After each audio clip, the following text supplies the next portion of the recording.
વડોદરાના સમાચારથી તો વડોદરામાં ગુજરાત રિફાઇનરીમાં ફરીથી આગની ઘટના સામે આવી રહી છે। રિફાઇનરીમાં આગ લાગતા અફરાતફરી સર્જાઈ।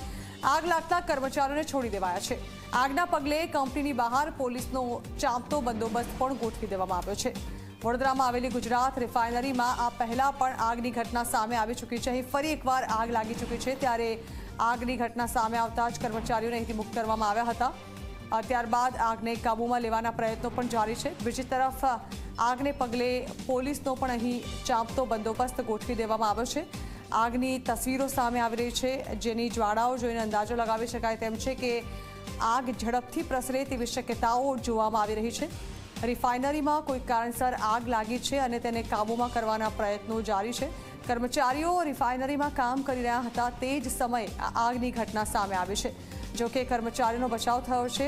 આગની ઘટના સામે આવતા જ કર્મચારીઓને તુરંત મુક્ત કરી દેવામાં આવ્યા હતા।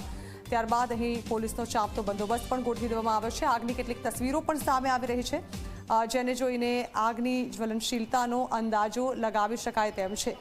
જો કે સદનસીબે રિફાઇનરી આવેલી છે, રિફાઇનરીમાં લાગેલી આગના કારણે તેની આસપાસના વિસ્તારમાં કશું છે નહીં, જેને કારણે આગ અન્ય ઇમારતને સ્પર્શે તેવી કોઈ શક્યતાઓ નથી।